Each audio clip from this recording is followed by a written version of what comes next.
Let's go down Jerome's. So your Minnesota Vikings parted ways with Kirk Cousins this offseason and signed up Sam Darnold in free agency, a one-year, $10 million deal. Now, there was some competition. Reportedly, the Broncos and stupid-ass Sean Payton wanted him. That's why we got him. We got him. But all the jokes are there. Oh, Sam Darnold, the number 3 overall pick in the 2018 draft. Oh, he's the best. Boo, boo, boo this man. And of course, we got all the jokes. Sam Darnold's got mono. He doesn't listen to music in stereo.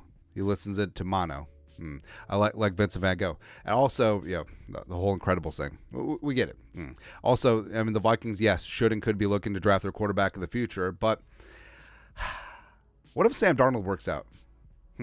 And the actual absolute best situation for the Vikings is if they have a quarterback controversy where both guys are good. Not a quarterback controversy where both guys are mid. Not like a Mac Jones, Bailey Zappi situation, but where Darnold is good and the rookie TBD is good. It's the best situation for the Vikings. Like we need that Bill Walsh, Joe Montana, Steve Young tension. That's right. But could Sam Darnold work out?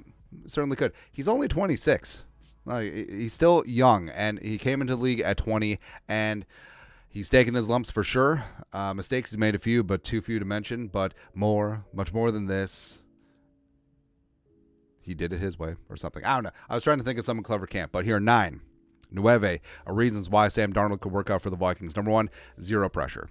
So with the Jets, I mean, the Jets have always been looking for their messiah since Joe Namath, you know, the Sanchez and Zach Wilson and all that stuff. And with Darnold, it's like he doesn't have to be that guy here. Or hell, even in Carolina, like people forget, the Carolina Panthers traded up quite a bit to go get him. A second-round pick, a 4th, and a 6th. Plus they picked up his 5th-year option, you know, paid him $19 million for 2022. So, I mean, there's zero pressure. Like he doesn't have to be the guy, even though he's got $10 million bucks. I mean, the Vikings could just say that they have lowered expectations this year, sure, but they're young, they're feisty, they're hungry, and they're probably going to bring in that quarterback of the future. I mean, that guy's going to have the pressure. Darnold could come in and look good in offseason, look good in the training camp, and look good in preseason, and potentially hold off the kid and win the job because maybe the kid needs some time to marinate, and he could put up numbers. And I think that, I mean, he certainly had some confidence and swagger coming in as a number 3 overall pick. That has certainly taken a beating during his time with the Jets and the Panthers and his backup year with San Francisco. But I think that he certainly can get back on that horse because number 2, zero pressure. So Sam Darnold is one of the most sacked quarterbacks in the league. Every single year he was a regular starter. He was top 7 in pressures. In 2021 with Carolina, he was pressured on 38% of his dropbacks. 2020 with the Jets, he was 2nd in the league in pressures. So just wasn't good. And the Vikings have Darissa, O'Neal. You got your bookend tackles. Now, they got to figure out the interior. Bradbury is going to be back. Ed Ingram hopefully can make a larger jump in year 3. Made a good jump in year 2. And figure out what happens at left guard. Do they draft a guy? Is Brandel going to start? Do they bring back Reisner? Either way, it's not far-fetched to say, and yes, it is a low bar, that, again, taking San Francisco out, actually including San Francisco, because their O-line was kind of booty last year outside of Trent, but they do miss McGlinchey, and McGlinchey misses them. But, I mean, it's very easy to say that even though the Vikings offensive line has flaws, it's the best O-line that he's ever had in the National Football League. Next up, number 3, Justin friggin' Jefferson. So you have the best wide receiver in the game, and we actually saw some takes that JJ is a product of Kirk Cousins. No, he's not. You look what JJ did with Nick Mullins. He can still put up, rack up and stack up numbers. He can still put up yards and points and still move this offense. He can do that with Sam Darnold. I mean, I do like Nick Mullins, but Darnold has the upside and the check in every single box. He's got a bigger arm. He's got better downfield accuracy. He's better on the move. He's also has youth on his side. And also, I mean, the best receivers that Darnold has had when he was a regular starter, he had one good year with DJ Moore, but then it was Robbie Anderson and Jamison Crowder. Like, could you say that the best starting receiver that Darnold has had since he's been a starter was like Juju Smith-Schuster back at USC? Right? But Jefferson, Addison, Hawkinson when he's healthy.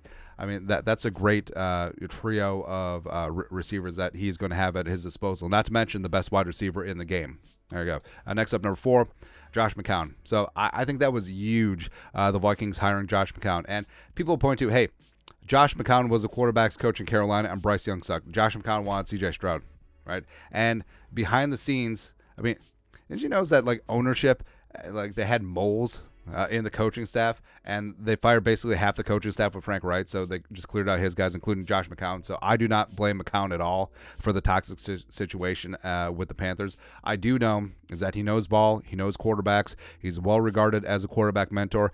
Plus, McCown and Darnold had time crossover with the Jets, so that connection is going to be important. He's a player's coach, and he's got a good ear in that room, so I think that he's going to help with Sam Darnold's development. And also, you forget yet Adam freaking Gase and Matt Rule during his time. It's ridiculous, man. Next up, number 5, what Kevin O'Connell wants. So, offensive-minded head coach, check. Not Adam Gase, double check. But what Kevin O'Connell wants, West Coast, play action, pushing the ball vertically in the middle of the field. That's what Kevin O'Connell wants, and that's what Sam Darnold is very, very good at. Remember, Sam Darnold has a great arm. Sam Darnold is extremely accurate at times, but the problem at USC, especially his time with the Jets, like, he will force things. Like, he'll try to force the action, and I think that maybe the year in San Francisco maybe calmed him down a little bit as a backup to Brock Purdy, but again, there's no pressure here.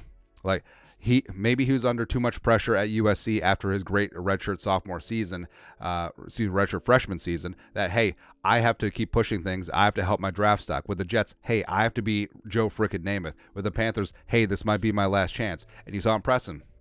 He doesn't have to do that here with the Vikings. And I think that if he just takes what the defense gives him, I think that confidence will build back up. And number 6, sort of alluded to this. So back up with the Niners with Shanahan. And he did get some confidence there where he beat out Trey Lance, and then they traded. I mean, you know how embarrassing it is for the Niners to give up on Trey Lance so quickly? Now, yes, you don't want to double down and throw good money after bad. Understand that, but that's rough. You trade up 3 first-round picks for Trey Lance, number 3 overall pick. But Shanahan, the dude can coach quarterbacks, right? He gets the best out of his QBs, whether it's Kirk Cousins, whether it's Jimmy Garoppolo. He went to a Super Bowl with Jimmy Garoppolo, man. And also the whole thing with Brock Purdy, right? And we still don't know if Brock Purdy's good or not, right? But what Purdy does good is that he plays within himself, he takes what the defense gives him, and he distributes to his playmakers. That's all that he had to do in San Francisco. That's all that Darnold had to do in practice. And that's all that Sam Darnold has to do here with the Vikings. Just don't be a negative. Don't take bad plays. Don't make bad plays. Don't do anything. And I think that year with Shanahan actually could really, really help out his career. Next up, number 7. Running game. So the 4 years that Sam Darnold was a full-time starter, his running game ranked in the NFL was 26th, 31st, 23rd, and 20th. His 1 year as a full-time starter with the Panthers. So, yeah, the Vikings running game last year, no great shakes, but Ty Chandler, as the expanded role will continue, I think will be great. Aaron Jones coming over from Green Bay still has plenty of gas left in the tank, as well as I think the Vikings hopefully add a power-type running back in the draft. And the Vikings, I know that KOC wants to pass, but hey, guess what? Play action doesn't work if all you're doing is throwing, man.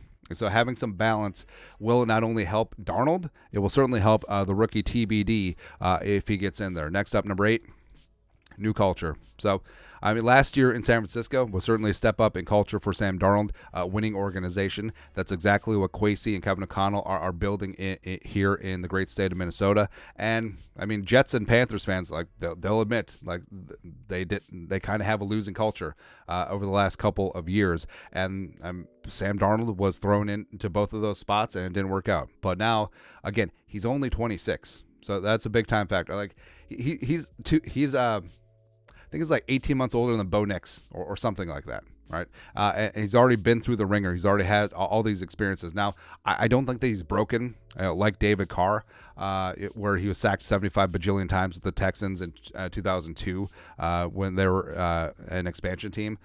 So I think this certainly will help him. Lastly, number 9, he was number 3 overall, right? And yeah, I mean, guys certainly don't live up to their draft status. Some guys overproduce at it, but Kwesi absolutely loves guys that have high draft pedigrees because they've already passed through a number of screenings. And, I mean, the Jets put it on the table. It's like, hey, you are our franchise guy, and that does mean something. Now, there's a lot of draft comps between him and Andrew Luck, and given his size, given his arm, given his accuracy, given his mobility, given his high football IQ and quiet leadership, yeah, that does track with Andrew Luck. But also, like, he's had flashes where he's looked really good, but just everything around him was not good. And yes, he's made mistakes, but too few to mention, that whole thing. But it's not a situation where he's out there and he just straight up cannot play.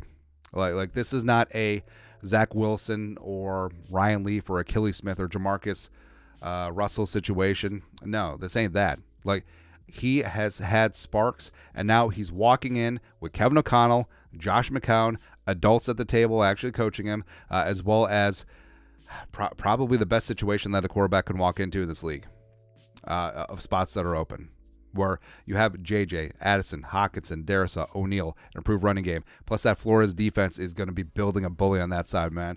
Plus Kevin O'Connell, he's patient. He is patient, and he will find your guy. And Darnold syncs up with so much. With if you took Darnold's draft profile and just took the name off of it and threw it on a player in this draft, that's a guy that you would want. And again, Darnold only being 26, here with Josh McCown, here with Kevin O'Connell, everything is syncing up. And frankly, I know that a lot of people are sort of bummed that Kurt left. It may be a blessing in disguise. Actually, may not even be in disguise, just straight up blessing, because Sam Darnold could be legit at minimum. At minimum, maybe he's the long-term backup, which would be fantastic. And also the rookie TBD is walking into a great situation. Plus, it's a spot where if Darnold is good to go and he takes advantage of this perfect situation for him, you can keep the kid on the bench, let him grow and marinate, especially if it's a younger guy like J.J. McCarthy coming on in. Baby, we got a stew going. Baby, we certainly do have a stew going. So I understand it's easy to poo-poo on Sam Darnold. It's easy to poo-poo on guys like Zach Wilson too, but this could work. And maybe I'm trying to convince myself. Sure, that certainly happens too. But Darnold, rookie TBD with KOC, yeah, you know me. This could work. This could work, man. But your thoughts are thoughts. 9. Whatever reasons why Sam Darnold could work out with the Vikings. Let us know your thoughts and our thoughts in the comment section below. Subscribe for daily Vikings takes. Want to support the work? Put a little something in the Venmo. But till next time, Skull Production Value.